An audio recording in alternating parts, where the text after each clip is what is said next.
Thank you for joining us on This Is Exclusive. The Champions Trophy is on. Pakistan has been knocked out, but we have some exclusive details about the fallout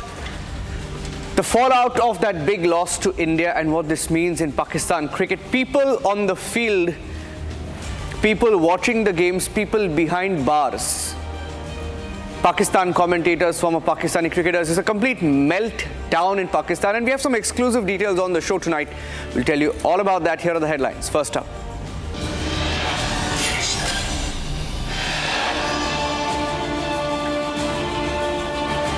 Knocked out of the Champions Trophy, some Pakistani cricketers set to be kicked out of the team now. Exclusive details on Republic.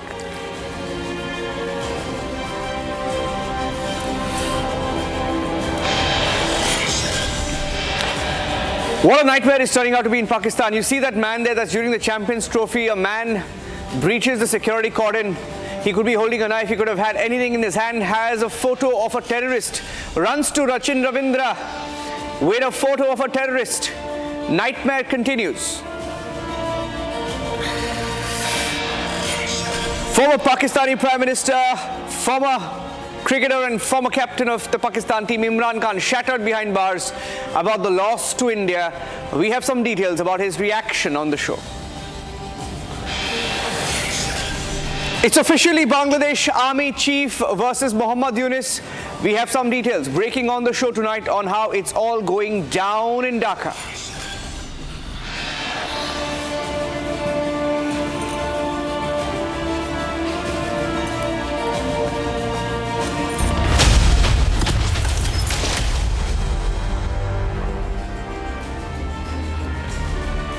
And first up, the fallout of that thrashing that they got at the hands of India.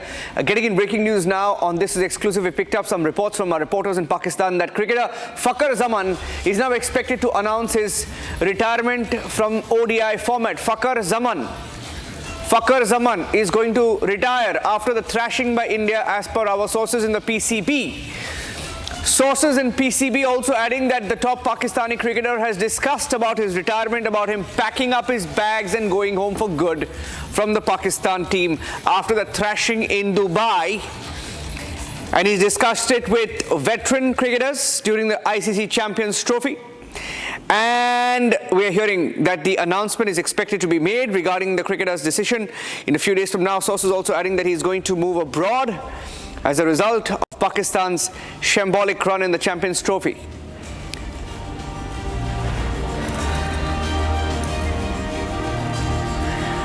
So these are details that we're picking up. Pakistani cricketers now feeling the heat after that loss to India. Soumitra Bose is joining us live, cricket journalist. I'm going across to him. Mr. Bose, you know, this has been a nightmare for Pakistan. Haven't heard of the last time a host nation was knocked out in this record time, and seeing the fallout of that. Very unfortunate. This is something that Pakistan fans themselves did not expect.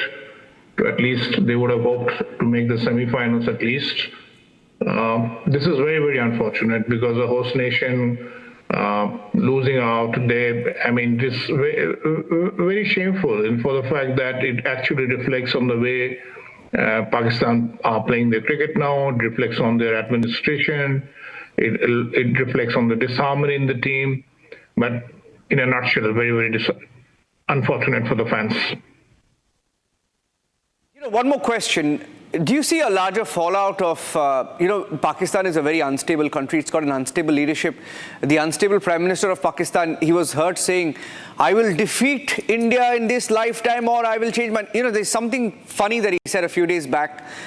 Do you see a shake-up perhaps, in Pakistan on the cricketing front, at least after this drubbing? This is nothing new. This has happened before also. They kind of get into all kinds of rhetoric, which is rubbish. It does not matter. There was a time, there were a lot of reports before the tournament that Pakistan were not in a position to host the championship, but they had to host it. The reason was purely financial, because if they did not host, they would lose a lot of money. They would lose a lot of money, and that would put more trouble into Pakistan cricket. Now they were hosting it. They actually, the hosts are no more the hosts. They are not playing. So there can't be a bigger damper than this for the host nation. But this is nothing new. In Pakistan, the Pakistan Cricket Board is always controlled by the government in power.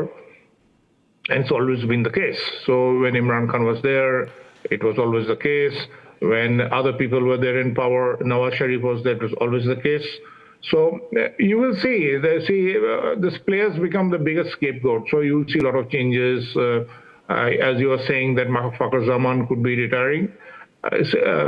These are unfortunate things, but if you look back at the history of Pakistan cricket, yes, a lot of senior players, a lot of international stars have kind of left the game or retired, yes, because of these reasons, purely because of instability and uncertain future. I have a soundbite of the Pakistani cricket coach. Here's what he said. This was said earlier today, when he admitted that the lack of leadership was showing. Listen in. ये हमारी best possible यही team थी। South को लाना इन conditions में इसलिए जरूरी था कि वो अगेंस्ट स्पिन इन पिचेस के ऊपर बेहतर ऑप्शन है। एक जो स्पिन को टैकल करना, एक लॉन्ग इनिंग खेलने की कैपेसिटी है, और इसमें कोई ऐसा प्लेयर नहीं है जिसने परफॉर्म नहीं किया। साउथ ने टेस्ट मैचेस में परफॉर्मेंस दी, साउथ ने साउथ अफ्रीका में भी परफॉर्मेंस दी, कामरान गुलाम ने साउथ अफ्रीका में भी अच्छी परफॉर्मेंस दी।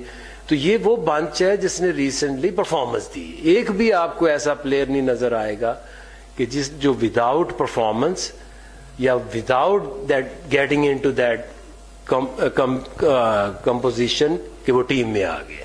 कौन भी इस तरह हंसना चाहती है, कोई बड़ा रिस्पॉन्सिबिलिटी ले, एक मासूम सा सवाल होता है, इसकी रिस्पॉन्सिबिलिटी कौन लेगा? मैं ले रहा हूँ। देख, चाहे कुछ भी हो, ये रिस्पॉन्सिबिलिटी मेरी है, ठीक है? और आप जो भी मेरे से Okay, what a sad state of affairs. I have another breaking news update, Mr. Ghosh. Just be with me, Mr. Bose rather. This is how Imran Khan, the former cricketer himself and the former Prime Minister, responded. According to Imran Khan's sister Alima Khan, the PTI, Pakistan Tehreek-e-Insaf founder, former Pakistan captain, former Pakistan Prime Minister, particularly disheartened by the team's loss against India. Picking up these details exclusively from our reporter in Pakistan, the PTI founder Imran Khan expressed his grief after losing the match against India, saying that I watched the match from jail.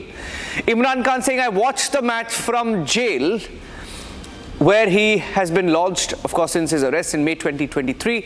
It's going to be 2 years since Imran Khan was arrested on charges of corruption.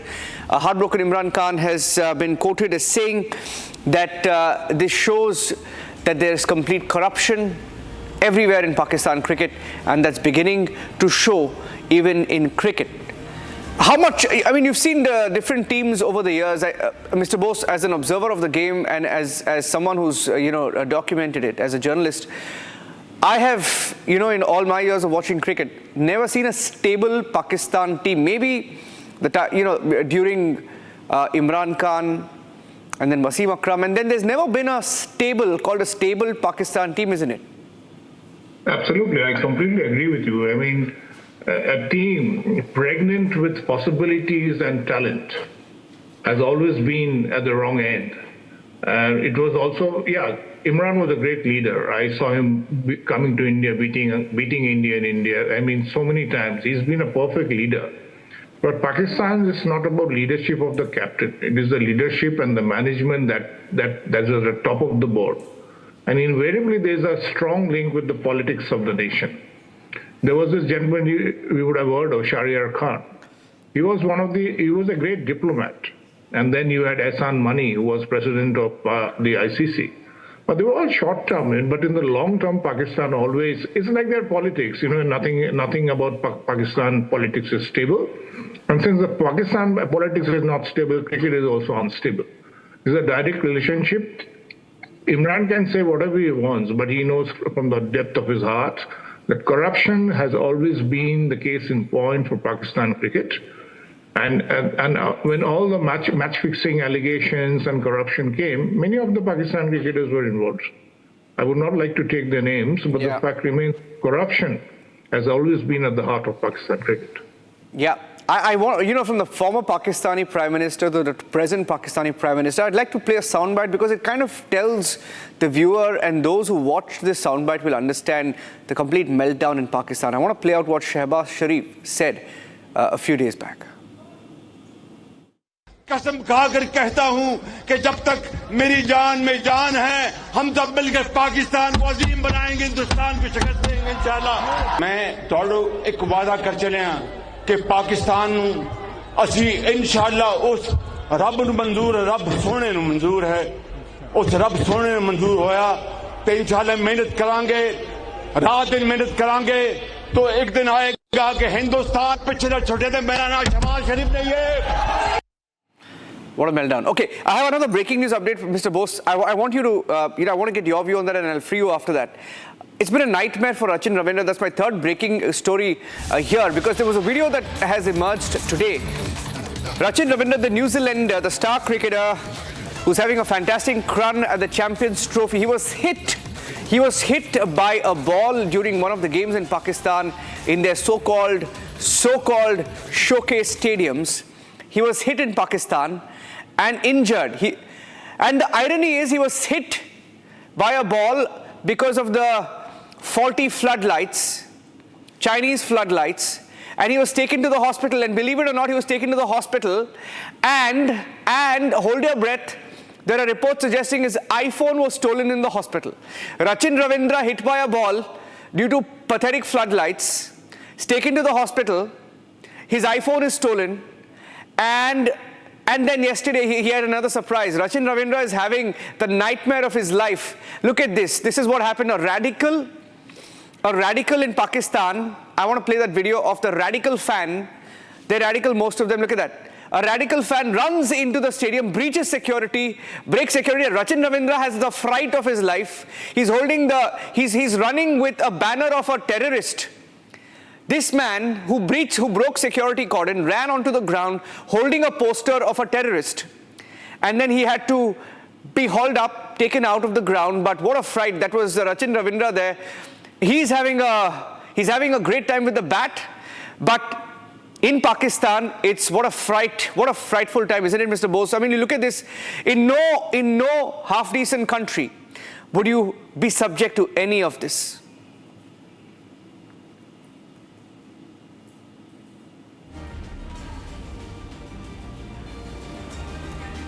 Mr. Bose, looking at these pictures, yeah. Pakistan will forever forfeit the right to host international matches, and I can remember when teams used to refuse to come and play. But my question is, why Rachin Ravindra? Is it because of the Indian links? I don't know. That's the first thought that came to my mind. Yeah, there are a lot of other players. Why him? I don't know. It's such a coincidence for it to happen 3 times for him in Pakistan. It's bizarre, actually. If it happened once, and why? I mean, what is the security doing? What is ICC saying? It is important to hear what ICC is saying, because in such cases, the teams could also pull out, because there were reports that foreign guests could be kidnapped and stuff like that. But we've not heard anything after that. But whatever it is, a person running onto the ground with a terrorist flag, this is insane. It's complete insanity. Okay, I'll free you at this point, Mr. Bose. Thank you for speaking to us. We usually don't pay too much attention to Pakistan, especially their cricket, but we just found it, hard not to report this today.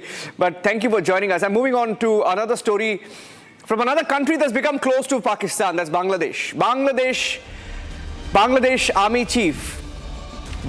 Army Chief General Fakhar Zaman had warned his country yesterday that Bangladesh's independence sovereignty would be at stake if, instead of working together, people engage in fighting, mudslinging at each other.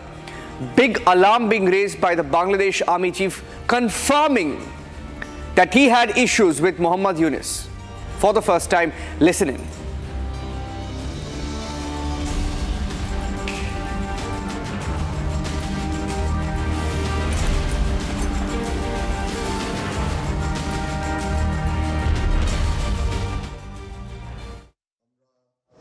দেশে একটা free fair and inclusive একটা ইলেকশনের জন্য ওদিকে ধাবিত হচ্ছে এবং তার আগে যে সমস্ত সংস্কার করা প্রয়োজন অবশ্যই সরকার এদিকে হেল্প করবেন। পরে বলবেন যে আমি সতর্ক করিনি, আমি আপনাদের সতর্ক করে দিচ্ছি। আপনারা যদি নিজেদের মধ্যে ভেদাভেদ ভুলে একসাথে কাজ না করতে পারেন, নিজেরা যদি কাদা ছোড়াছুড়ি করেন, মারামারি কাটাকাটি করেন, এই দেশ এবং জাতির স্বাধীনতা সার্বভৌমত্ব বিপন্ন হবে। একটা কমন জিনিস আমি দেখতে পাচ্ছি, সেনাবাহিনী এবং সেনা প্রধানের প্রতি বিদ্বেষ কারো কারো, কি কারণে আজ পর্যন্ত আমি এটা খুঁজে পাইনি। আমরা হচ্ছে একমাত্র ফোর্স যেটা আপনাদের জন্য কাজ করে যাচ্ছি, দাঁড়িয়ে আছি প্ল্যাটফর্মে। Of course navy and air force, navy chief আমার মন খারাপ করে air force, navy air force all we all আমাদেরকে সাহায্য করেন, আমাদেরকে আক্রমণ করেন না। Okay, I have Major Razaul Karim joining us. He's a former Bangladesh Army officer. He's a strong backer of Mohammad Yunus. You know, when I was speaking to you a few days back, Major, you said all's well. If all is well, and if Republic was, making up stories, your army chief would not have said that, Major. Yeah, let me correct you. I did not say all is well. I said there will be some problem, but still our chief advisor, he's working to take the country the right track. Okay, now about army chief, the things he has told, that is absolutely correct. He mentioned about the unity. Like even if you in your country, if you see the same scenario, what would you expect from your army chief or from your head of the state? Definitely the speeches from him about the unity. So unity is a strength. So our army chief, he was mentioning about that we all should be united. We should not be divided. We should not spread hatreds against each other. And he was actually focusing on our about the spreading hate words against each other. And he was actually requesting everyone that you should advise us, you should be assisting us, you should encourage us so that we can keep the country united. And before the show, you had been mentioning that Bangladesh is close to Pakistan. No way. Of course. What are you denying that also? Are you denying that also? Are you denying that your heads of army? My friend, Bangladesh is far from. Your generals, no, 1 minute. Your generals met Pakistani army, right? You're cozying up to, you're allying with Pakistan now, right? I mean, I don't have to tell history. I don't have to mention history here on the show, but the fact is today you're closer to Pakistan, right? At the same time, Bangladeshi people are mentioning that our army chief is, he was made army chief with the inspiration, with the support from India. People are also saying that. You are not mentioning that. Before this 5th August. So is that your problem? Is that your problem? You're saying that he was made the army chief. By the guidance from India. Are you saying that? Are you saying that's the problem? Are you saying the problem with your army chief is that he's close to India? Now that's what you're saying. Yeah, people have been saying so. Now you are pushing him towards Pakistan, but before 5th August, people have been saying that he is close. I spoke about Bangladesh. I did not speak about Bangladesh army chief. Okay. I spoke about Bangladesh, the country. Bangladesh, we always expect that India should be our close friend, and there is no other option. India is Bangladesh. The most of the border area is actually covering Indian border. So we want a very strong relationship with India. Major, we cannot strengthen our relationship. Major, let me tell you one thing. I have a feeling that there is no free speech in Bangladesh, because if there was free speech, you would have heard the full soundbite. Let me quote what your Bangladesh army chief said, and I have the exact full quote. He said, 1 minute, I'm giving you some quotes. I'm giving you one or two quotes. Giving you one or two quotes. He said, No, you told me. You just told me that anybody would say that. You said anybody would say that. Even your army chief would say that about the government. Why would our army chief? Our army chief is on the same page as the government. Just one second. Yes. You are saying that we don't have the freedom of speech. Now you put me questioning anything. I am telling you. Okay, let me tell you. No, let me tell you what your army chief has said. He has said, I have had enough for the last 7 to 8 months. Another important point I want to share with you, the situation is absolutely lawless. There are some reasons for it. People are fighting each other internally. Yes, yes. He mentioned that. I was also mentioning the same. Because there are You're lot of contradicting yourself. You're contradicting yourself. Army is not a single stakeholder. There are so many stakeholders. Bangladesh Awami League is one of the stakeholders. Student movement is one of the stakeholders. Bangladesh government is one of the stakeholders. Army is one of the stakeholders. Police is there. The judiciary is there. So common people is there. Journalists are there. So we have different political parties there. We have external also stakeholders like USA, like China, like India, like United Nations. So we have so many stakeholders. So we, from all the corners, if we don't get support, how Bangladesh can have a very peaceful situation? Okay, very interesting. A few days back, we had said on this show that there is going to be a crackdown on the army and there could be some problem within the barracks because we anticipated that Yunus would be going after them. The signs are there. Cox's Bazar Air Force base attacked, and then the Bangladesh army chief saying this. It's all playing out to a pattern. Very interesting time to be observing what's happening in Bangladesh. Will Yunus last after all? That's it on this edition of This Is Exclusive. 3 big debates coming up tonight with Arnab. Stay tuned and thanks for watching.